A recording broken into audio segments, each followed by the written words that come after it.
The rise of Nefertiti. The desert wind carried secrets, whispers of gods, pharaohs, and forgotten queens.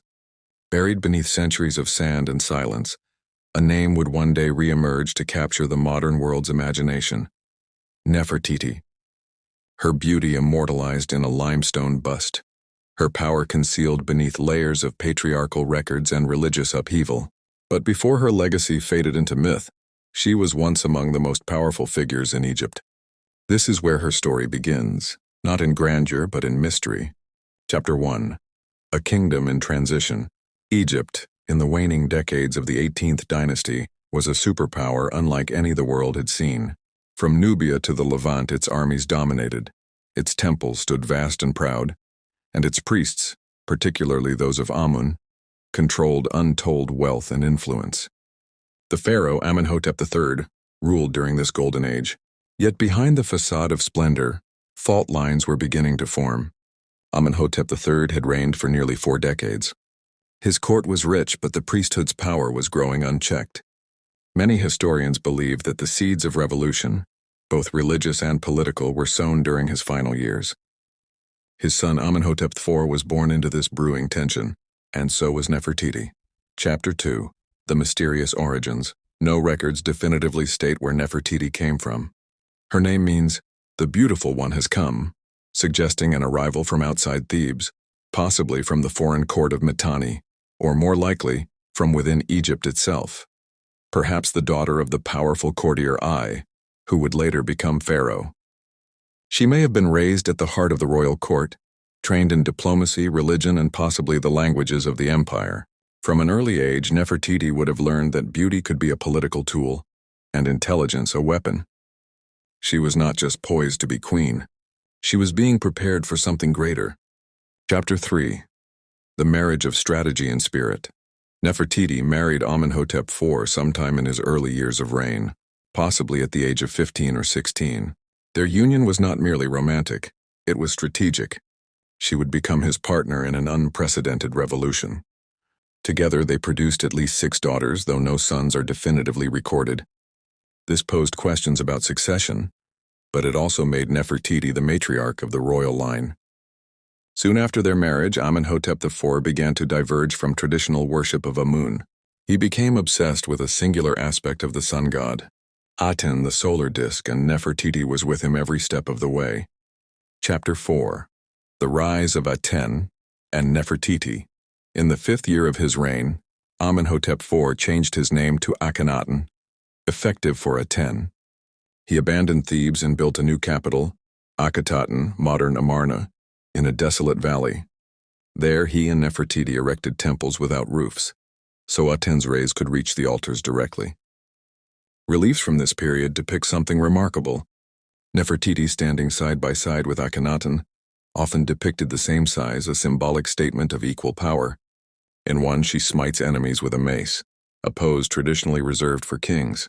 In another, she is crowned by the sun itself. The message was clear. She was more than a queen, she was divine. Chapter 5.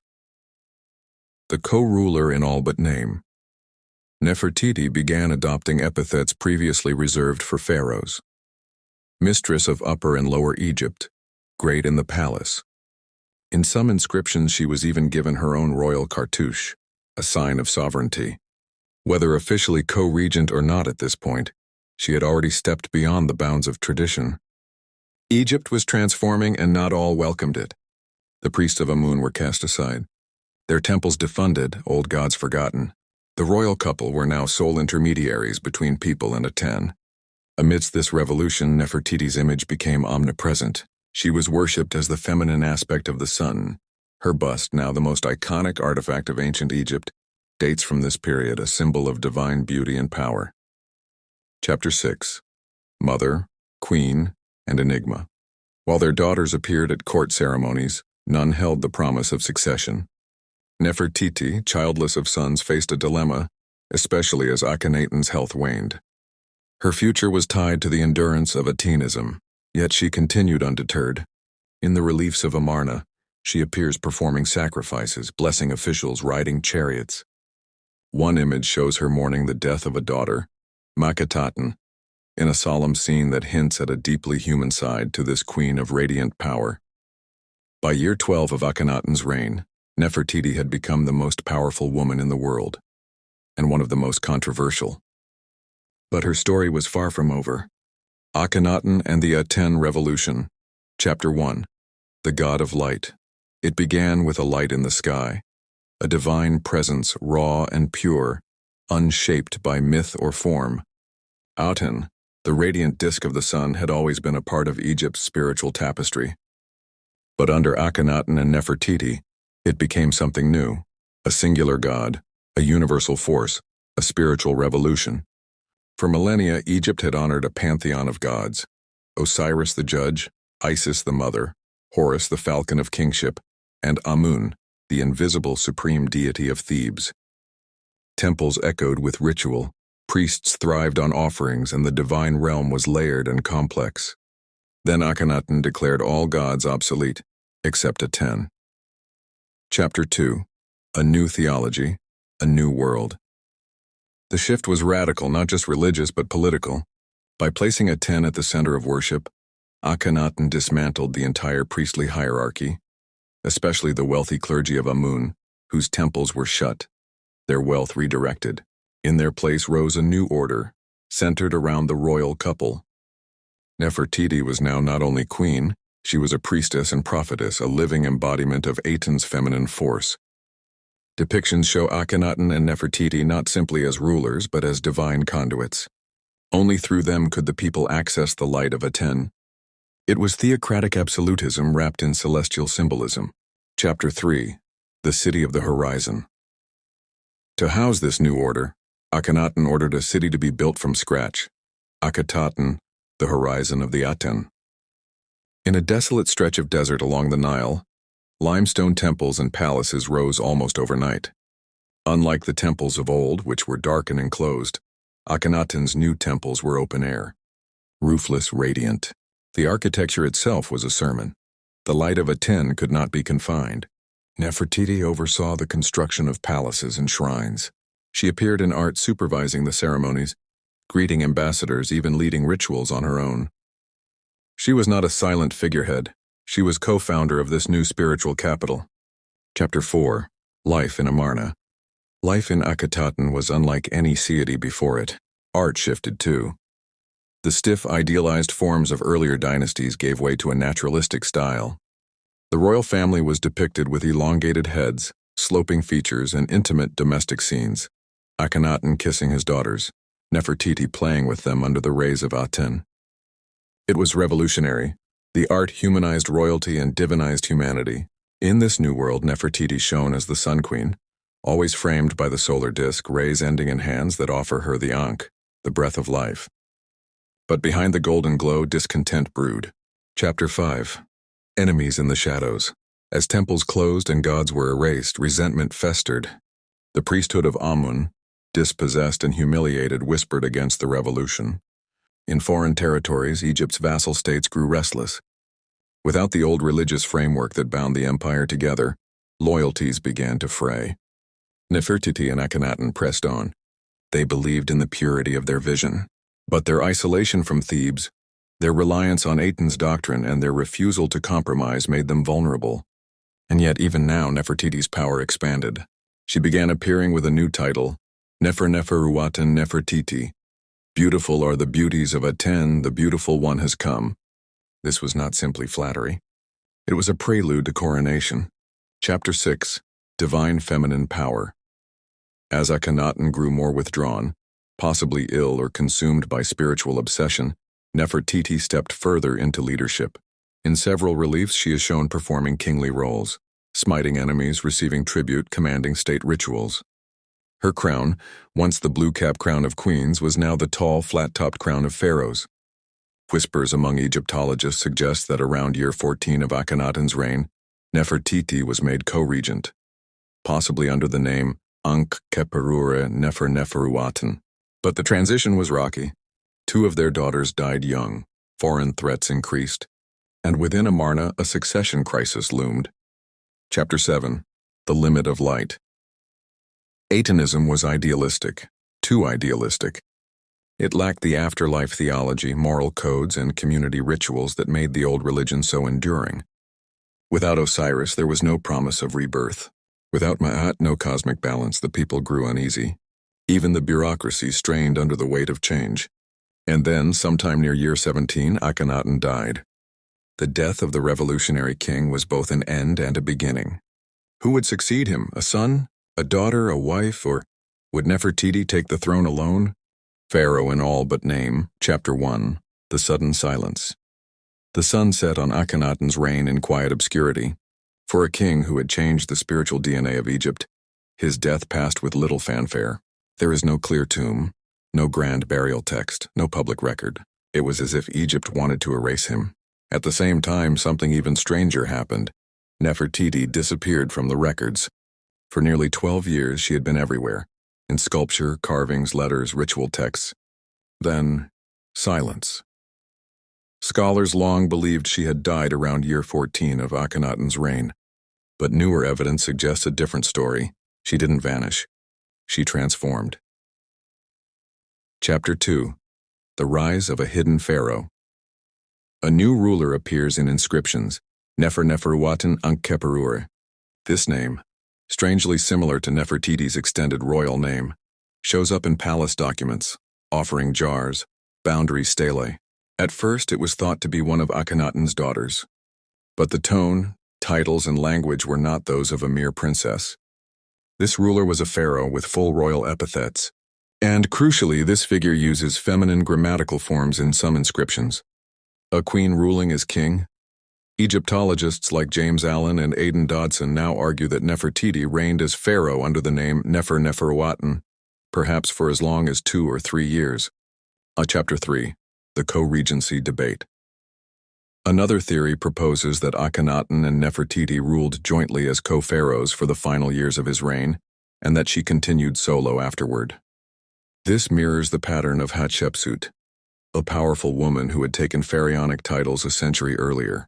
Reliefs of Nefertiti in later years show her wearing the double crown, seated alone on the throne, and even using the title King of Upper and Lower Egypt. This wasn't symbolism. This was a woman ruling Egypt, at the apex of religious and political control. Chapter 4.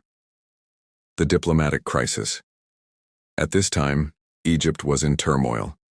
In a surviving letter from the Hittite archives, a mysterious Egyptian queen, Dakamunzu, a title for queen, writes to the Hittite king Suppiluliuma III after the death of her husband.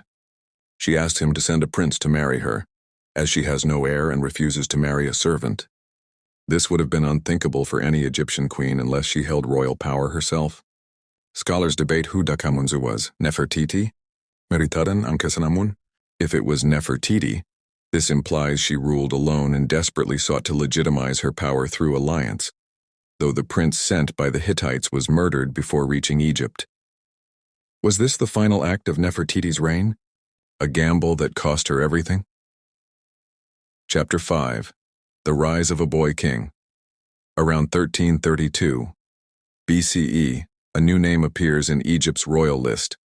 Tutankhaten, a boy king, probably 8 or 9 years old, believed to be the son of Akhenaten, possibly by another wife, Kia, not Nefertiti. In his early reign, the young king was guided by powerful advisors. Possibly Nefertiti's father, and Horemheb, commander of the army. Crucially, he changed his name to Tutankhamun, rejecting Aten and restoring the old gods. This symbolic shift represented more than a religious change. It was a complete reversal of Nefertiti and Akhenaten's legacy. Amarna was abandoned. The temples of Aten fell into ruin. Chapter 6. Erased from history. Whoever ruled after Akhenaten, be it Nefertiti, a daughter, or even the elusive Smenkhkare, was systematically erased from history. Later kings chiseled out names, removed cartouches, and edited king lists. Only Ramses II's records 150 years later mention a vague heretic period with forgotten kings. Even the monumental bust of Nefertiti, now in Berlin, was never meant for public display. It was found unfinished, tucked away in a sculptor's studio, suggesting her memory had become politically dangerous. The very thing that made her extraordinary, ruling as king, made her a target of erasure. Chapter 7. A Pharaoh in Shadow. In the decades after her disappearance, the sands of Egypt covered the city she built, the temples she walked, the stelae that bore her name. And yet, she endured, not through royal lists but in the silence. In the bust of limestone and pigment that captivated the world in 1912, in the fragments of letters and shards of art, in the radical theology that dared to imagine a single universal God. Nefertiti's reign may have been brief. It may have ended in failure. But in the arc of ancient history, it was revolutionary. The fall of Amarna, per Chapter 1, the reign of Smenkhkare, phantom or pharaoh. Sometime after Akhenaten's death, but before Tutankhamun's rise, a shadowy figure appears, Smenkhkare. His reign, if real, lasted no more than a year or two. Who was he? Some scholars argue Smenkhkare was Akhenaten's son or brother. Others insist Smenkhkare was Nefertiti herself, ruling under a masculine name. The confusion is deepened by shared epithets, overlapping names, and almost identical titles to those used by Nefertiti as co-regent. There are no known images of Smenkhkare, only fragments. A throne, a coffin, and some wine dockets mark his existence. Like Nefertiti, he was nearly erased. His role remains one of Egypt's most perplexing mysteries. Chapter 2. The Collapse of Amarna's World. Amarna, the city of the sun, began to wither almost immediately after Akhenaten's death. Without its charismatic founders, Akhenaten and possibly Nefertiti, its foundation crumbled. Atenism had no priesthood, no local traditions, no grassroots worshippers. It depended entirely on royal enforcement. As Tutankhamun took the throne under the watchful eyes of advisors like I and Horemheb, the state reversed course. The old gods returned, the city of Akhetaten was abandoned, its temples were dismantled, Aten's name was struck from inscriptions. Royal tombs were looted or sealed, the dream had ended. On Chapter 3. Return to the gods of old. By the third year of his reign, Tutankhaten changed his name to Tutankhamun, living image of Amun. The name said everything. Amun, long exiled, was now supreme again. Aten's temples were closed and the art of Amarna was outlawed. A formal decree, the Restoration Stela, announced the return of order, condemning the rebellious years under the heretic kings. Without naming names, it denounced those who had neglected the gods, destroyed their temples, and allowed chaos to reign. It was the official burial of the Amarna experiment, and with it Nefertiti's memory. Chapter 4. The Systematic Erasure. In the years following, the memory of Nefertiti and Akhenaten was not simply forgotten. It was deliberately eradicated. Their names were chiseled from monuments, their cartouches removed, statues defaced. Royal lists skipped their reign entirely, jumping from Amenhotep III to Tutankhamun, or even directly to Horemheb. This practice, known as damnatio memoriae, was a fate worse than death in ancient Egypt. The erasure of a name was the erasure of one's soul in the afterlife. Nefertiti, once divine queen and perhaps pharaoh, was now a ghost without a name. Chapter 5. What became of her tomb? One question haunts Egyptologists. Where is Nefertiti's tomb? Many believe she was buried in the royal tomb at Amarna, in chambers adjacent to Akhenaten.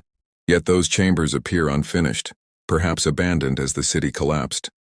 Others speculate that she was secretly reburied in Thebes, possibly within or near the tomb of Tutankhamun. The famous tomb, KV62, discovered in 1922, contains anomalies, sealed doorways, unused chambers, that some suggest may hold her remains. As of today, this hypothesis remains unproven, though radar scans in the 2010s reignited hopes that Nefertiti may still lie hidden, waiting to be found. Chapter 6. Legacy beneath the rubble. Though Amarna was buried, its art and ideas persisted in whispers. Some elements of Atenist theology, sun imagery, divine kingship, even some monotheistic leanings, reappeared subtly in later periods. Even in Judaism, Christianity, and Islam, scholars have noted possible echoes of Atenist ideas. Whether coincidence or influence, Akhenaten and Nefertiti's spiritual vision was radical and ahead of its time. Yet in Egyptian tradition, their legacy was shameful. For centuries, their names remained taboo, unspoken, unwanted. Only in the modern era would Nefertiti rise again. Rediscovery and Resurrection. Chapter 1: The Sands Awaken. For over 3,000 years, the name Nefertiti was nearly forgotten. Her temples fell, her statues were smashed, and her name omitted from royal records. But Egypt, a land where time itself erodes slowly, never forgets forever. In the late 19th and early 20th centuries, a wave of Egyptomania swept through Europe. Archaeologists, treasure hunters, and scholars began unearthing tombs, translating hieroglyphs, and piecing together the shattered narrative of the ancient world. Amid this flurry of rediscovery, the name Nefertiti reemerged, from fragments of inscriptions, broken statues, and ruined temples. She was no longer just a face. She was a mystery waiting to be solved. Chapter 2: The Discovery in Amarna. In 1912, German archaeologist Ludwig Borchardt, leading an excavation in the ruins of Amarna, made an astonishing find. In the studio of a sculptor named Thutmose, buried beneath rubble, lay a painted limestone bust. The face was serene, perfectly symmetrical. Her long neck, high cheekbones, and almond eyes seemed untouched by time. This was Nefertiti, captured in art lifelike and timeless. The bust, now famously displayed at the Neuss Museum in Berlin, became one of the most iconic artifacts of ancient history. For many, it redefined beauty. For historians, it posed a far deeper question. Who was she really? Chapter 3: A Face with No Tomb. Unlike Cleopatra, Hatshepsut, or even Akhenaten, Nefertiti's final resting place has never been found. Her name, though resurfacing in inscriptions, remains largely elusive in Egypt's king lists. Where was her tomb? Was she buried in Amarna only to be desecrated? Was she hidden in Thebes or the Valley of the Kings? In 2015, British Egyptologist Nicholas Reeves proposed a bold theory: that Nefertiti's tomb lies behind Tutankhamun's burial chamber, concealed behind sealed walls. Ground-penetrating radar surveys suggested anomalies, possibly hidden doorways. But no excavation has yet confirmed this. The debate continues, passionate and unresolved. Chapter 4: Theories of Death and Disguise. Without a tomb, researchers turn to texts and artifacts. One theory suggests Nefertiti died in disgrace, a casualty of political chaos. Others believe she changed her identity, possibly becoming Smenkhkare to preserve Atinism. Still others propose that she was murdered or removed by rival factions once Akhenaten died. Her religious ideology too dangerous to survive the return to orthodoxy. Despite all this, her image endured, hidden in layers of broken art, defaced reliefs, and scattered inscriptions. Each discovery slowly painted her not just as queen, but as ruler, visionary, and cultural lightning rod. Chapter 5: Nefertiti as cultural icon. In the modern era, Nefertiti's fame has surpassed her ancient power. She has become a symbol of beauty, feminine authority, and enigmatic strength. Artists, poets, filmmakers, and feminists have invoked her image as a timeless archetype. Museums compete to exhibit her likeness. Activists debate whether the bust should return to Egypt. The irony is poignant. A woman once erased from history has become one of its most visible icons. Her likeness appears on magazine covers, in fashion, in books, and even in political discourse. To many, she represents the power of the forgotten female voice. Chapter 6: A Legacy Rekindled. The reemergence of Nefertiti forces us to reconsider ancient history, not as a static narrative of male kings and dynasties, but as a dynamic realm where women, too, shaped empires, challenged gods, and defied expectation. Her story, fragmented, speculative, mysterious, is a testament to how much can be lost and how much can be rediscovered. She ruled in a time of revolution. She lived through upheaval, she defied tradition, and though her reign ended in erasure, her afterlife in history is enduring and alive. Legacy of the Sun, Queen. Chapter 1: Echoes in the Desert. When the desert winds stir the sands of Amarna, they pass over the remnants of a kingdom built on light. They whisper of a woman once crowned not merely with jewels but with flame, who ruled with vision, with daring, and ultimately with silence. Nefertiti's legacy is not carved into towering obelisks or eternalized in gold-lined tombs. It survives in fragments: a sculpted bust, erased names, a changed theology, and the possibility that history might have overlooked its most radical queen. Her reign has ended, her city is gone, but her story continues. Chapter 2. Women who wore the crown. Nefertiti stands among an elite lineage of ancient women who wielded power in a patriarchal world. Egypt, unlike many ancient societies, allowed women to rule, but rarely without resistance or revision. Before Nefertiti came Sobekneferu, the first confirmed female pharaoh. After her, the formidable Hatshepsut ruled in full regalia, only to have her name defaced. Centuries later, Cleopatra VII would rule at the very twilight of Egypt's independence. But Nefertiti's story is unique. She may have ruled under a male identity or under her own, unacknowledged and denied. She didn't just inherit power. She helped create the conditions that made it possible for a woman to reign. Chapter 3. Memory as resistance. History is often written by the victors, but sometimes history revives the vanquished. In erasing Nefertiti, Egypt's conservative rulers sought to erase an entire experiment in theology, power, and gender. They failed. Her bust, found unfinished, would come to symbolize a silent defiance, a woman erased by history but never entirely lost. Today, her name is spoken more widely than those of the kings who followed her. Horemheb, even Tutankhamun, none command the same mystique. Nefertiti endures because her disappearance is part of her legend. Chapter 4. A mirror to ourselves. In the modern world, Nefertiti's story holds up a mirror. She reminds us that history can be selective. That power, when held by women, is often challenged, rewritten, or forgotten. That religion can be weaponized, that innovation is risky, and that beauty, while iconic, can obscure deeper truths. She has been called a goddess, a co-regent, a heretic, a fraud, a warrior, and a puppet.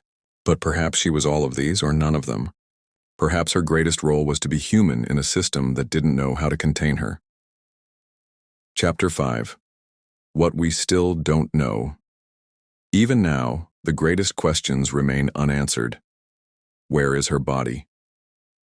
Did she truly rule as pharaoh alone? Was she Neferuaten or Smenkhare, or both? Was she murdered, exiled, or quietly buried as the old gods returned? New technology, DNA analysis, radar scans, remote sensing may one day reveal more.